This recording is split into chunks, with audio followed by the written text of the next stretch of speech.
The live 18। नमस्कार और बहुत स्वागत है आपका द लाइव 18 में। मैं आपका दीपक तिवारी हूं। आज फिर हाजिर हूं आपकी खिदमत में एक अनसुनी दास्तान लेकर। और आज की जो ये दास्तान है वो हैदराबाद के एक 32 साल के नौजवान सुधाकर रेड्डी की है, जो अपनी बीवी को बेहद प्यार करता था, उस पर जान छिड़कता था। वो दिल अजीज़ अगर आहें भर देती तो वो अपनी उस पर कुर्बान हो जाता था। उसके आसपास लट्टू के माफिक घूमता था। दरअसल उसकी बीबी का नाम स्वाति था और स्वाति अपने नाम के मुताबिक बेहद खूबसूरत थी। वो जब बोलती तो ऐसा लगता कि जैसे कोयल बोल रही हो, और बातें तो ऐसे करती कि जो भी बातें उसकी सुनता, उससे बातें करता, लम्हे भर में उसका दीवाना हो जाता। आज कहानी उसी स्वाति और सुधाकर की है। लेकिन उस सुधाकर को ये नहीं पता था कि जिस सितमगर बीबी से वो इतना प्यार करता है, जिस पर अपनी जान न्यौछावर करता है, वो अपने प्रेमी के साथ मिलकर के उसी की कातिल बन जाएगी। आज कहानी उसी हैदराबाद के उस 32 साल के नौजवान सुधाकर रेड्डी के हत्याकांड की है। सुधाकर रेड्डी हैदराबाद में अपने माता पिता, 2 बच्चे और अपनी पत्नी स्वाति के साथ रहता था। बढ़िया हरा भरा परिवार था। परिवार में तमाम खुशियाँ थीं, सभी खुशी जीवन जी रहे थे। सुधाकर रेड्डी को अपने काम के चलते, अक्सर जैसे मर्द बाहर रहते हैं, काम के चलते निकलना होता है, तो उसी तरीके सुधाकर भी बाहर जाता था। और कभी कभी ऐसा होता था कि कई दिन रुक जाता था, घर वापसी नहीं कर पाता था। ऐसे में स्वाति को जो है अकेलापन महसूस होने लगा, और वो अकेलापन धीरे धीरे करके जो है स्वाति को काटने लगा। इसी अकेलेपन के बीच में स्वाति जब बाहर निकलती तो निकलने के दौरान उसकी एक मुलाकात एक शख्स से हो जाती है। उसका नाम राजेश रेड्डी होता है। राजेश रेड्डी एक अस्पताल में जो है फिजियोथेरेपिस्ट का काम करता था। अविवाहित था, कुंवारा था, देखने में भी सुंदर था। अब स्वाति का जो है दिल राजेश रेड्डी पे आ जाता है। राजेश रेड्डी और स्वाति के बीच में धीरे धीरे करके करीबियाँ बढ़ती हैं, बातचीत शुरू होती है फ़ोन के ज़रिए। धीरे धीरे करके करीबियाँ बढ़ने लगती हैं, करीबियाँ बढ़ते बढ़ते बेहद हो जाती हैं, और यहीं उनके बीच में जिस्मानी संबंध बन जाता है और यही सा अवैध रिश्ता पनपने लगता है। अब राजेश रेड्डी की और स्वाति की ये जो मुलाकातों का सिलसिला था धीरे धीरे करके बढ़ने लगा। अब दोनों के बीच में आने लगा सुधाकर रेड्डी, जो अपनी पत्नी को बेहद प्यार करता था। एक दिन स्वाति जो है अपने मोबाइल फ़ोन पर एक फ़िल्म देख रही थी, तेलुगु फिल्म एवाडू उस फिल्म का नाम था, वो देख रही थी। वो फिल्म देखते देखते अचानक स्वाति के जहन में एक साजिश ने जन्म ले लिया, और ऐसी साजिश, ऐसी खौफनाक साजिश जिसे सुन करके सबके होश उड़ जाएंगे। वो उस फिल्म को देखती है, और फिल्म को देखने के बाद में अपने प्रेमी राजेश रेड्डी को फ़ोन करती है, बुलाती है, और उस साजिश को ये जो रणनीति थी वो तैयार करती है। सुधाकर को कैसे हटाना है, क्या करना है, इसके बारे में रणनीति तय होती है। अब 26 नवंबर 2017 की वो तारीख थी।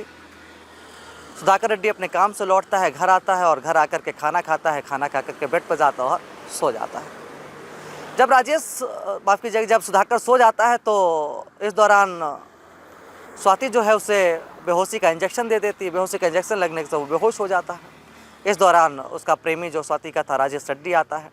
दोनों मिलते हैं और तकिए का सहारा लेते हैं। तकिए से नाक और मुंह जो है पर दबाव बनाते हैं, दबाव देते हैं, और उससे उसकी मौत हो जाती है। दोनों गाड़ी में डालते हैं, और गाड़ी में डाल करके दूर जंगलों में जाकर उसकी लाश को जला देते हैं। अब यहाँ से जो पैटर्न चेंज होता है, यहाँ से जो कहानी चेंज होती है, वो बेहद चौंकाने वाली है। इस घटना के 3 दिन बाद दोनों एक बार फिर मिलते हैं। दोनों के बीच में फिर प्यार होता है, और प्यार होने के बाद जो रणनीति रची गई थी उसका दूसरा हिस्सा सामने आता है। अब स्वाति क्या करती है कि स्वाति अपने प्रेमी राजेश रेड्डी को कहती है कि मैं तेजाब से तुम्हारा चेहरा जलाऊंगी। चेहरा जलाने के बाद में मैं तुम्हें अस्पताल में भर्ती कराऊंगी, और अस्पताल में मैं तुम्हें सुधाकर का चेहरा दूंगी, और इस पूरी कहानी के लिए मैं अपने परिवार को गुमराह करूंगी। ऐसा ही करती है स्वाति, जो है तेजाब से अटैक करती है और राजेश रेड्डी के चेहरे पर फेंकती है। राजेश रेड्डी बड़े प्यार से जो है वो जो तेजाब था अपने चेहरे पर लगवा लेता है। तेजाब पड़ता है, चेहरा झुलस जाता है, पहचान मिट जाती है। इसके बाद अच्छा, जब ये कहानी होनी थी तो ऐसे में सब कुछ तय हो चुका था कि किस अस्पताल में हमको प्लास्टिक सर्जरी करानी है, कितना खर्चा आएगा, सारी चीज़ें पहले से तय होती हैं। ऐसा करने के बाद स्वाति फ़ोन करती है सुधाकर रेड्डी यानी अपने पति के माँ बाप को, अपने सास ससुर को, और कहती है कि किसी ने सुधाकर रेड्डी पर तेजाब से अटैक कर दिया, उनका चेहरा पूरी तरह झुलस गया है और वो अस्पताल जा रही है। ऐसा सुनकर के माता पिता अवाक रह जाते हैं। बताए गए अस्पताल की तरफ बढ़ते हैं। इतनी देर में जो है स्वाति जाकर के उसको भर्ती करा चुकी होती है। हालांकि सुधाकर जो था वो अपने माँ बाप का इकलौता लड़का था। माँ बाप भी अस्पताल पहुँचते हैं और डॉक्टर से कहते हैं कि जो भी पैसा लगेगा मेरे बच्चे को कुछ भी नहीं होना चाहिए। ठीक है, धीरे धीरे करके जो है अस्पताल में भर्ती होने के बाद प्लास्टिक सर्जरी कराई जाती है। लेकिन माँ बाप को ये नहीं पता था कि वो जिसे सुधाकर समझ रहे हैं वो सुधाकर नहीं है बल्कि राजेश रेड्डी है। अब धीरे धीरे करके सर्जरी हो गई। सर्जरी में धीरे धीरे करके हालात में सुधार भी आने लगा, तो रिश्तेदार भी आने लगे। माँ बाप भी करीब में बैठ करके हालचाल जानने के लिए पहुँचते हैं। तो जो सवाल जवाब करते हैं, तो हालांकि राजेश रेड्डी को सुधाकर की शक्ल तो मिल चुकी थी, लेकिन उसके बारे में तो कुछ पता नहीं था। स्वाति ने जो भी बातें बताई थी उन तक ही बस था, लेकिन सारी बातें का तो जानकारी थी नहीं। तो ऐसे में वो तमाम बातों का गोलमोल जवाब देता था। तो सबके मन में शंका पैदा होने लगी कि आखिर ऐसा क्या है। तब स्वाति ने फिर एक चाल चली। स्वाति कहने लगी कि हो सकता है कि एसिड अटैक के कारण जो है इनकी याददाश्त पर भी प्रभाव पड़ गया हो। हालांकि घर की बहू थी, बात माना घर के परिवार वालों ने, रिश्तेदारों ने, लेकिन ये बात किसी के गले से उतर नहीं रही थी। तो एक दिन उसके माता पिता यानी सुधाकर रेड्डी के माता पिता उसके पास अकेले में जाते और वो बेहद निजी बातें करते हैं जो शायद उन माँ बाप और बेटों के बीच में थी।